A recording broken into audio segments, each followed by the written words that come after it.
प्रेम से बोले सदगुरुदेव जी महाराज की जय। परम पिता परमेश्वरी की जय। आनंद कंद लीलाधारी प्रभु सदानंद जी मनमोहन भगवान की जय। परम प्रभु की है ये वाणी, परम प्रभु की है ये वाणी। जल्दी ही सतयुग आएगा, सत्पुरुषों का राज बनेगा, पापी नहीं बच पाएगा। ओ पापियों कान खोल कर सुन लो,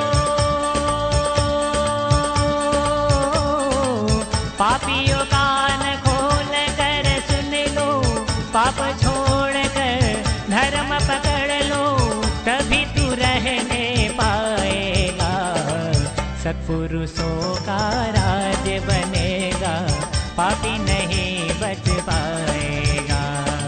तो आपको जन्म मरण के चक्कर में नहीं जाना होगा। प्रकृति की जिम्मेदारी होगी आप जीवात्मा को ब्रह्मलोक में रिजर्व करके रखने की। वो प्रकृति जो है आप जीवात्मा को रिजर्व कर लेगी ब्रह्मलोक में, शिवलोक में।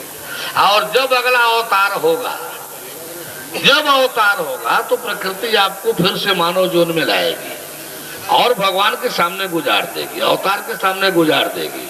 अब अवतार आपको स्वीकार करेगा जब आप पूरा कर लिए होंगे। भक्ति जो है अनन्य भक्ति जब आपकी पूरी होगी तो भगवान स्वीकार कर लेगा और आपको मुक्ति अमरता मिल जाएगी। लेकिन बीच में आपको मुक्ति अमरता मिले ऐसा नहीं होगा। हाँ, यह है कि आवागमन के चक्कर में नहीं जाएंगे, वो शिवलोक में ब्रह्मलोक में रिजर्व कर ले जाएंगे। और जब भी अवतार होगा उस समय आपको एक मानव जीवन मिलेगी और आपको भगवान स्वीकार करेगा, क्योंकि आप अपने कर्तव्य को पूरा कर चुके हैं। भगवान को चाहिए समर्पित शरणागत भक्ति सेवा। मीरा के सामने भगवान तो थे नहीं, कृष्ण तो थे नहीं, लेकिन कृष्ण के नाम पर जो उसको करना चाहिए वो भक्ति सेवा समर्पित रोल में वो की, तो करने का नतीजा उसको व्यर्थ तो जाएगा नहीं अवतार के नहीं रहने से। तब ये प्रकृति की जिम्मेदारी है कि उस मीरा वाले जीवात्मा को ब्रह्मलोक में रिजर्व कर ले। रिजर्व करके जब भी अवतार की बारी आवे तो जब अवतार आएगा तो उसके सामने कर देगी और उसका लेखा जोखा भी अवतार के सामने वो रख देगी। अवतार स्वीकार कर लेगा, शरण में स्वीकार कर लेगा, मुक्ति अमरता मिल जाएगी उसको। अरे आवागमन के चक्कर में उसको बीच में नहीं जाना पड़ेगा। ये चीज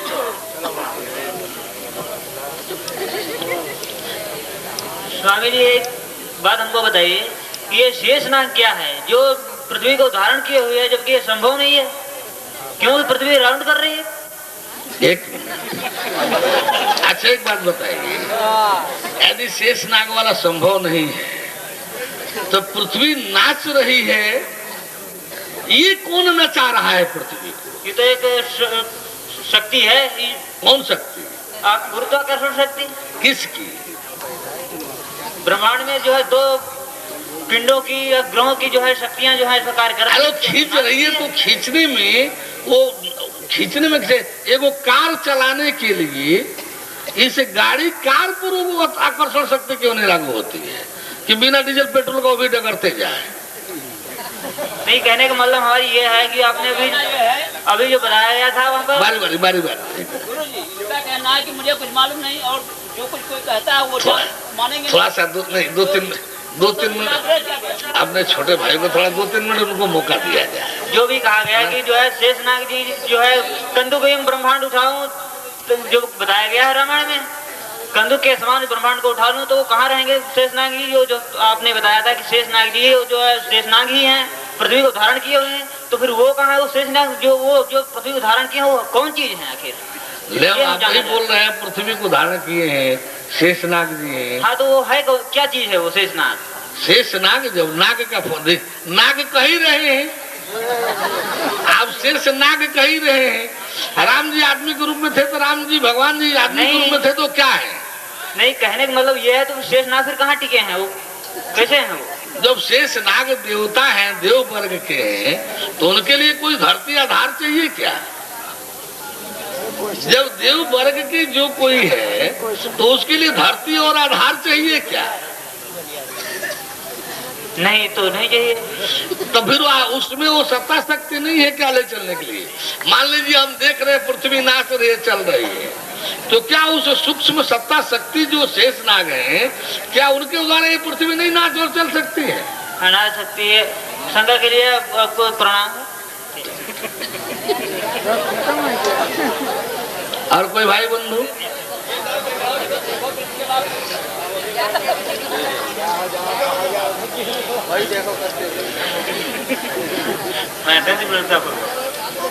श्रीमान जी कह रहे थे कि टाइम कि आप समय को मानते हैं। समय टाइम को क्या नहीं, समय टाइम नहीं, आप नहीं। आप एक बार फिर दोहरा दीजिए इसको। इस समय टाइम, मेरा कहना है टाइमलेसनेस और egolessness. What is difference between this? Timelessness और ईगोलेस, डिफरेंस और नॉट डिफरेंस? थोड़ा स्पष्ट करें इसको। Just don't love. श्रीमान जी ने परसों नरसों हमने सुना था आपके मुहामिन से कि आप समय को मानते हैं। मेरा ये प्रश्न नहीं है बल्कि जिज्ञासा है। समय को मानते हैं आपने कहा था। हम बार बार ये नहीं सुनाई देता है कि हम अकाल पुरुष वाले हैं। ठीक है, खैर अकाल उकाल नहीं है, काल है। अकाल माने टाइमलेस, टाइमलेसनेस और ईगोलेसनेस, डिफरेंस और नॉट डिफरेंस? हाँ, ईगोनेसनेस जो है, यस करेक्ट। एक मिनट, ईगोनेस अहंकार है। ईगो जो है अहंकार, ईड ego super ego, ईड ego super ego. तो अब इसमें ईगो जो है एक अहंकार है, उससे और टाइम से कोई मतलब। ईगो एक अहंकारिक अस्तित्व की मान्यता है, अहंकार है, और टाइम फैक्टर है। एक समय कालिक जो टाइम फैक्टर है, उसमें जो क्रियाएं होती हैं उसके आधार पर टाइम को लोग पकड़ते हैं। लेकिन जहाँ तक हमारी बात आप कर रहे हैं तो हम लोग टाइम वाले नहीं हैं, हम तो अकाल पुरुष वाले हैं, महाकाल वाले हैं, परम काल वाले हैं। टाइम एक मिनट, हम लोग टाइम फैक्टर वाले नहीं है। टाइम फैक्टर वाले होते ना तो शायद हम आपको समझा नहीं। हमारा भी सुन लीजिए ना। सर, टाइम वाले हम होते ना तो 2 घंटे का हमारा कार्यक्रम था, 2 घंटा, आधा घंटा शंका समाधान, 2.5 घंटा होते होते हम उतर कर चल देते। हम टाइम फैक्टर वाले नहीं है। इसमें timelessness, you कंसीड my point, timelessness. Hindi जानते कि नहीं जानते हैं? हिंदी जानते कि नहीं? देसी मुर्गी बोला रहे, हिंदी बोलिए ना, सब लोग समझेंगे। अंग्रेजी तो हम अधिक पढ़े लिखे नहीं है, लेकिन अंग्रेजी समझ लेंगे। लेकिन हमारे को तो ऐसा नहीं करना है। समयातीत, यस। तो समयातीत वही जो है टाइमलेस हो गया। समय से परे, समय से परे वो अकाल पुरुष में हो जाएगा। वही तो अकाल पुरुष होगा, वही तो महाकाल होगा। तो आपका कहना है दोनों चीज एक ही है। अहंकार घट गया, ईगोलेसनेस। ईगो माने समयातीत नहीं, ईगो माने समयातीत नहीं। ईगो माने जैसे 3 चीज है। एक जड़वत जो है, ईड ईगो सुपर ईगो, 3 जो शब्द प्रयोग में आया है जी। तो एक जड़वत है, जड़वत मान्यता का ईड है। एक अभिमान जैसे ले लीजिए, और इसको और जड़वत कहिए। दूसरा ईगो जो है सीधे अहंकार, नहीं, ईगो माने सीधे अहंकार। सुपर ईगो जो है परमेश्वर की तरफ है, वो एक्सेप्टेबल है। सुपर ईगो एक्सेप्टेबल है, ईगो और ईड दोनों त्याज्य है। तो इसका अर्थ समयातीत नहीं हुआ। ये जो है एग्जिस्टेंस जो है इस फैक्टर का है, ईड ईगो सुपर ईगो। वो जो टाइम जो है, समय जो है, वो एक्शन जैसे समय तो कुछ होता ही नहीं हम लोगों के सामने। हर कुछ देखे, आई कैन सी आपकी बात में समझ रहा हूँ। नहीं, आप हमारी बात मान रहे हैं। समय तो कुछ समय कुछ नहीं। समय तो कुछ होता ही नहीं हम लोग के सामने। ये मैं जाना चाह रहा हूँ।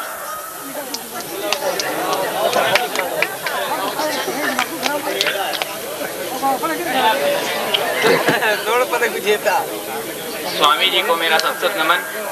स्वामी जी से मैं एक प्रश्न का समाधान चाहूंगा कि हमने पढ़ा है और देखा है और सुना भी है कि हिरण्याक्ष पृथ्वी को जल के अंदर ले गया था, जबकि हमने ऐसा सुना है कि जल केवल पृथ्वी पर है पूरे ब्रह्मांड में, तो पृथ्वी को जल के अंदर कैसे ले जा सकता?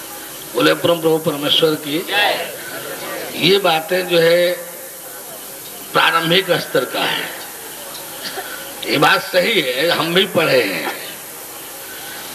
बड़ा अवतार पृथ्वी के रक्षा के लिए हुआ, उसको मार करके लाए थे। सवाल है कि सृष्टि की जो रचना हुई है थल तत्व की, थल तत्व की जो रचना हुई है, जब उसको देखना शुरू करेंगे तो स्थल के पहले जल ही जल तो था चारों तरफ। तो पृथ्वी पर था ना? एक नहीं, पृथ्वी तो थी ही नहीं। जैसे उस समय भी चारों तरफ जल जल जल जलाजल था। इसका एक नाम मेदिनी है, धरती का एक नाम मेदिनी भी है। बढ़े कि नहीं बढ़े? मेदिनी। अब इस मेदिनी का अर्थ कहानी कहा जाता है? मधुकैटभ की लड़ाई, मधुकैटभ से। यानी मधुकैटभ और विष्णु जी की लड़ाई जब होने लगी थी तो उस समय थल था ही नहीं, जल ही जल तो था। मधुकैटभ और विष्णु जी का जो युद्ध हुआ था तो उस समय थल था ही नहीं, पृथ्वी थी ही नहीं, जल पर युद्ध हुआ था। मधुकैटभ ने ही तो मांग किया, उसको इच्छा मृत्यु मिला हुआ था। वो कहा कि हमको मार दे, कहा विष्णु ने कहा कि तुम मेरे हाथ मारे जाओ, तो कहा ठीक है मार दो, लेकिन मेरी एक शर्त स्वीकार कर लो, ठोस स्थान पर मुझको मारो। कि कोई जानता था थल है ये नहीं है, ठोस स्थान पर मुझे मारो। वो कहा कि आप अपना सिर हमको दे दो, मैं सिर तेरा काट लूं। तो कहा कि ठीक है दे तो दूंगा, लेकिन थल स्थान पर काटना, ठोस स्थान पर, क्योंकि थल था ही नहीं। तो वही अपना जंघा करके आगे इस पर सिर रख दे, मैं इसको इस ठोस पर काट दे रहा हूं। तो जंघा पर रख करके जंघा पर सिर काट लिया दोनों का। तो अब जो उस मधुकैटभ का मेदा, देखिए मान्यता जो पढ़ने वाले बता रहे हैं, जो उसका मेदा निकला, उसी मेदा से थल तत्व की शुरुआत मेदिनी हुआ। मेदिनी नाम की सार्थकता बता रहे हैं। अब वही थल पृथ्वी हुआ, इसलिए एक नाम इसका मेदा से मेदिनी पड़ गया। अब रही चीजें यदि ऐसा ही है कि मधुकैटभ की लड़ाई के समय थल तो नहीं था, आगे चल के पृथ्वी नाम का कोई चीज बना। पृथ्वी अभी उतनी विकसित नहीं रही, पृथ्वी अभी उतनी विकसित नहीं रही होगी, कोई ठोस छोटा सा थल पदार्थ हुआ हुई होगी। अपना लेकर के उछल दिया, राक्षस था उछल दिया, जल जल तो चारों तरफ था, जल जल तो चारों तरफ था, उसमें लेकर के चल दिया। अभी पृथ्वी से वो उनको सृष्टि रचना करने करानी थी, सृष्टि की रचना करने करानी थी, इसलिए वो आए, बड़ा रूप धारण करके जाल में जाकर उसको मार करके उसको वापस लिए। एक प्रश्न और, आपने बताया कि जो शरीर बना है ये पंच तत्वों से बना है, जिसमें थल भी शामिल है पंच तत्वों में है। तो जब मारा शरीर ही नहीं, ये जितनी भी चीजें इस संसार में ब्रह्मांड में दिखाई दे रहा है, जानने देखने को मिल रहा है, सब पंच तत्व है अथवा पंच तत्वों से ही निर्मित है। नहीं, प्रश्न मेरा यह है कि आपने कहा शरीर पंच तत्वों से बना है जी, जिसमें थल भी सम्मिलित है। जब उसमें थल नहीं था तो वो शरीर कैसे बना था? केवल 4 ही तत्वों से बना था। अब एक बात गौर करेंगे, प्रारंभिक समय में जैसे विष्णु जी हैं, तो विष्णु जी रहने के बावजूद भी वो देव वर्ग के कहला रहे हैं कि नहीं कहला रहे हैं जी? तो देव वर्ग में स्थूल शरीर नहीं होती है, अभी बताए सूक्ष्म शरीर भी होती है। देव वर्ग की बात, एक मिनट, विष्णु जी देव वर्ग के हैं कि मानव वर्ग के हैं? जी देव वर्ग। तो उनसे जो युद्ध कर करा रहा है, लड़ रहा है, वो भी तो उसी वर्ग का होगा। तो क्या देव से ही लड़ते थे? वो नहीं, देव वर्ग में जो असुरता कायम करेगा उससे नहीं लड़ाई होगी, नहीं मारा जाएगा। तो फिर वर्ग देव वर्ग में कैसे आया? तो असुर वर्ग में आ गया। फिर तो सवाल है कि उस समय सब सूक्ष्म आकृति वाले थे, सूक्ष्म जोन वाले थे, उसी में जैसे मान लीजिए कि सब सूक्ष्म जगत में है नर्क और स्वर्ग वाले सब, अब उसी सूक्ष्म का देव वर्ग भी है, और उसी सूक्ष्म में वो अपराधी जो बंद है नरक में स्वर्ग में वो भी है। जो इसमें पुण्य कर्मी जाते हैं तो स्वर्गीय साधन सुख भोगते हैं, तो दैवी सुख ही तो भोगते हैं। धन्यवाद। और कोई भाई बंधु? लेकिन आपकी संतुष्टि के लिए कुछ तो बोलना है ना। तर्क की बात करनी है तो ज्ञान के क्षेत्र में आइए। हम जो जैसे संसार, शरीर, जीव, ईश्वर, परमेश्वर, इस विषय में यदि बात करें तो इसमें तर्कपूर्ण हर चीजें एक सही वैज्ञानिक तरीके से आपको स्पष्टतः जानने देखने को मिलेगा। ऐसे भक्ति के क्षेत्र की बातें हैं। भक्ति में तर्क का कोई सटीक तर्क नहीं होता है, वो भाव प्रधान होता है। तो आप लोगों को जवाब तो दे देता हूं, लेकिन मुझे संतुष्टि नहीं होती है। और भक्ति के क्षेत्र में ऐसे कोई तर्कपूर्ण प्रश्न उठाने भी नहीं चाहिए। यदि उठाना ही है तो ज्ञान के क्षेत्र में उठाइए ना, हम कहाँ मना करते हैं। ज्ञान के क्षेत्र में उठाइए, उसका सही सटीक उसका उत्तर मिलेगा, हमको भी संतुष्टि होगी, आपको भी होगी। तो अब भक्ति के क्षेत्र के प्रश्न उठाइएगा तो संतुष्ट तो आपको किसी न किसी तरह से करूंगा ही, लेकिन वो उतना जैसा होना चाहिए मुझे ही संतुष्टि नहीं होती। आपको भरपूर संतुष्टि मैं कैसे कर दूं? आप भी मानिए न रहे हैं, हम कह रहे हैं तो इसमें स्पष्ट जानने देखने की कोई चीज तो है नहीं। अब हम राक्ष को और मधुकर्णव को ला करके तो इस समय दिखाएंगे नहीं। धरती उसमें बनी है तो ये कैसी थी ये तो हम दिखाएंगे नहीं। और ज्ञान के क्षेत्र की बातें आप यदि पूछेंगे तो मैं उसे दिखाने का भी कोशिश करूंगा प्रैक्टिकल में। तो इसलिए आप लोग यदि तर्क करना है तो इस क्षेत्र से करें तो अच्छा रहेगा। ज्ञान के क्षेत्र से, भक्ति के क्षेत्र में तर्क करेंगे तो भक्ति में तर्क के लिए स्थान नहीं होता है। भक्ति के क्षेत्र में तर्क के लिए कोई स्थान नहीं होता है। मीरा की जो भक्ति थी तो उनकी भक्ति मतलब समर्पित थी, वो मतलब परमेश्वर पे समर्पित थी। हाँ, एकदम पूर्णतया पूजा समर्पित थी। तो क्या उनको मतलब मुक्ति प्राप्त हो गई थी? मुक्ति उनको प्राप्त हो चुकी है? भैया अभी आप हमारी बात नहीं सुने। अब मान लीजिए इस समय एक मिनट, इस समय अवतार हुआ है प्रकृति की जीव। तो क्या हमारी समस्या तो ये है कि बिना सदगुरु की कृपा के वो सदगुरु रहे। एक मिनट, कहाँ रैदास सदगुरु रहे? सदगुरु रहने का मतलब होता है सदगुरु भगवान जब गुरु का रूप धारण करता है तो उसको सदगुरु कहते हैं। रविदास यदि सदगुरु होते तो रविदास का वो दीवानी होती। वो तो मेरे तो गिरधर गोपाल दूसरों ने कोई जाके सिरमोर मुकुट मेरो पति सोई। तो कृष्ण को अपने पति रूप में जब वर्ण किया तो फिर वो रविदास की मान्यता में कहाँ रही? लेकिन हमने मीरा के पद में जो सुना है, जो देखा आया है रविदास का नाम है तो उनका भी आया है। और जो उसमें ब्रह्म को जो उन्होंने कहा है तो उसमें ये भी कहा है कि जहाँ रैदास का नाम है वहाँ पायो जी मैंने नाम रतन धन पायो। तो उसमें तो वहाँ नाम आत्मा वाला वर्णन है। वहाँ आत्मा वाला वर्णन है जो रैदास से उसको मिला था, नाम रतन धन पायो। तो इस तरह से जो है, और ये मीरा जो भक्ति की है वो कृष्ण की है।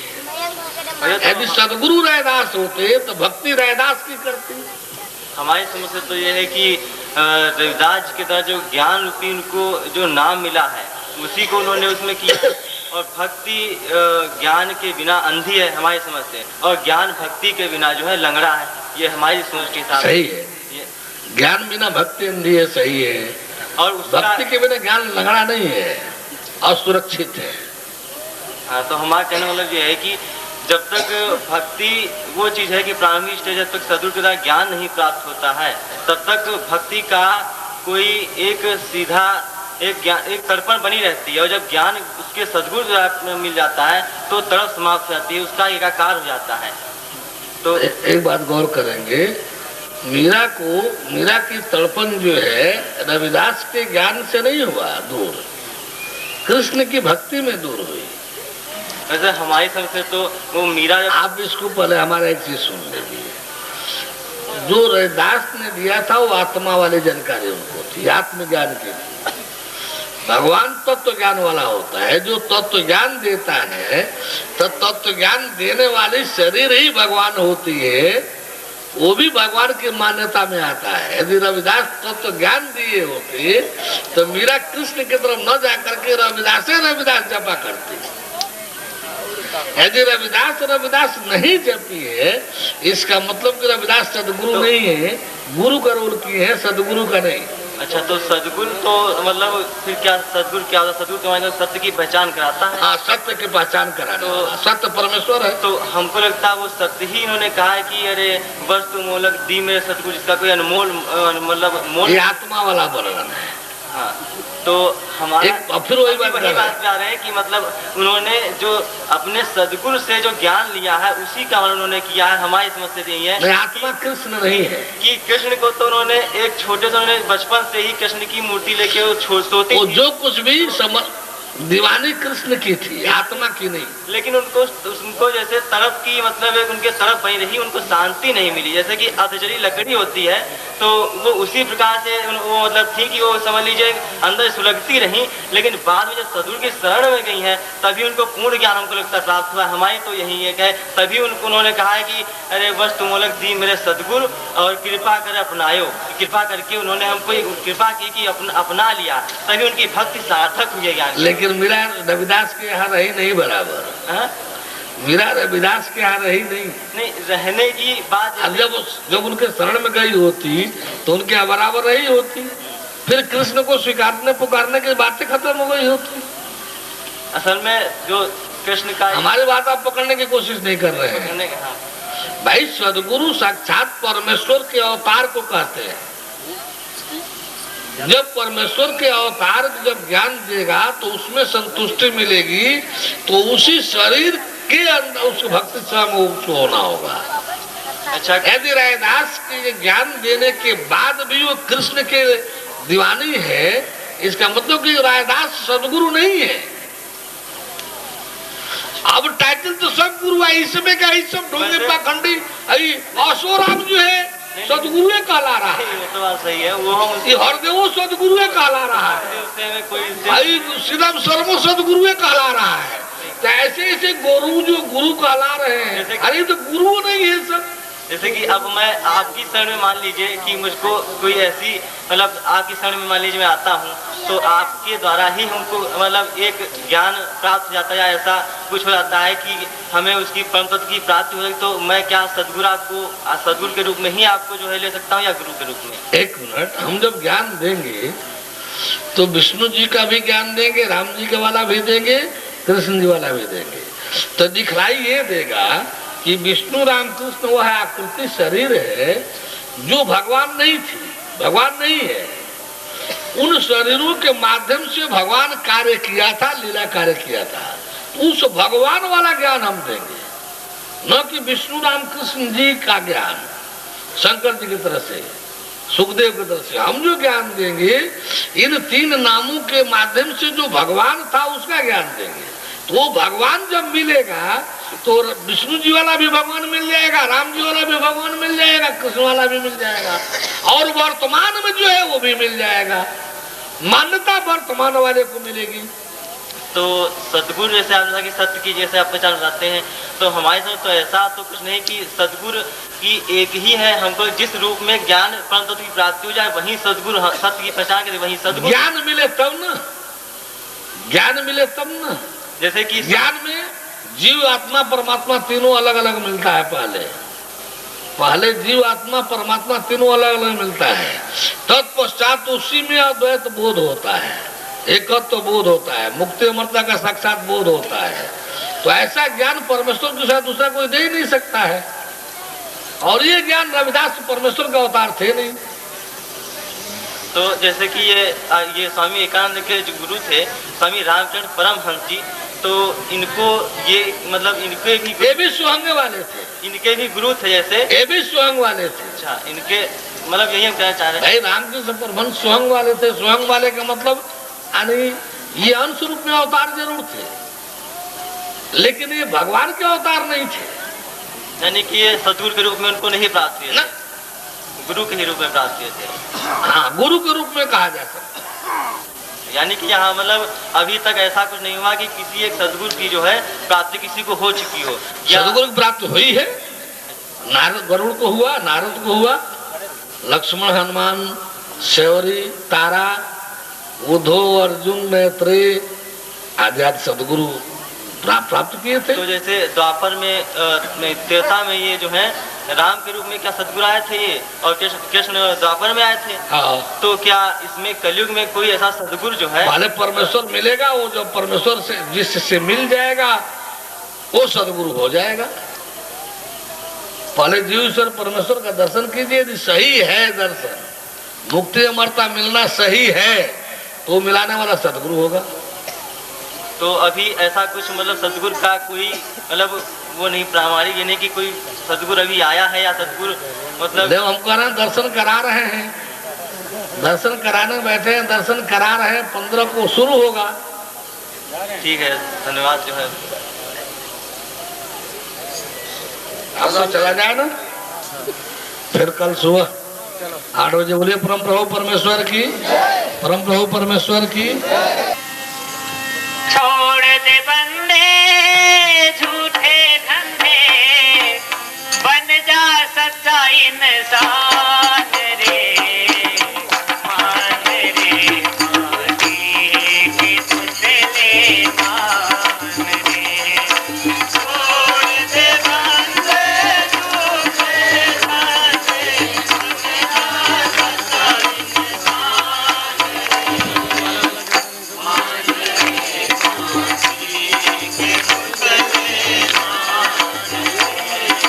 छोड़ दे बंदे झूठे धंधे, बन जा सच्चा इंसान रे, मान रे माटी के पुतले मान रे। छोड़ दे बंदे झूठे धंधे, बन जा नहीं समझता है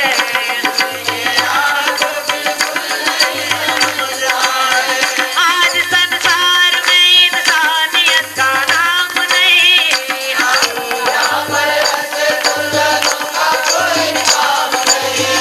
आज के संत को संत ही याद है,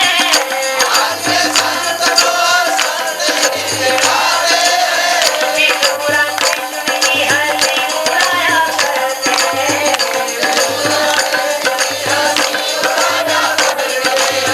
थोड़े धमेरा जग का मेरा, थोड़े धमेरा जग का मेरा, गोली में था मेहमान रे, मान रे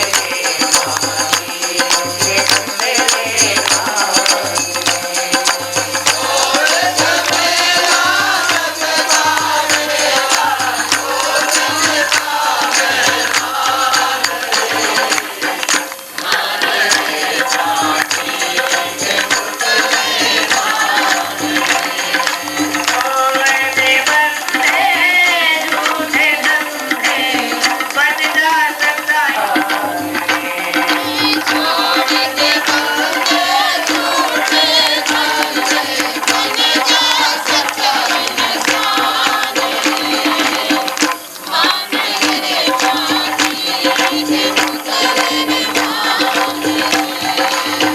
लोग विज्ञान के चक्कर में रहा करते हैं, लोग विज्ञान के चक्कर में रहा करते हैं। मोहम्मद की कृष्ण की हंसी उड़ाया करते हैं, मोहम्मद कृष्ण की हंसी उड़ाया करते हैं। परम प्रभु की है ये वाणी,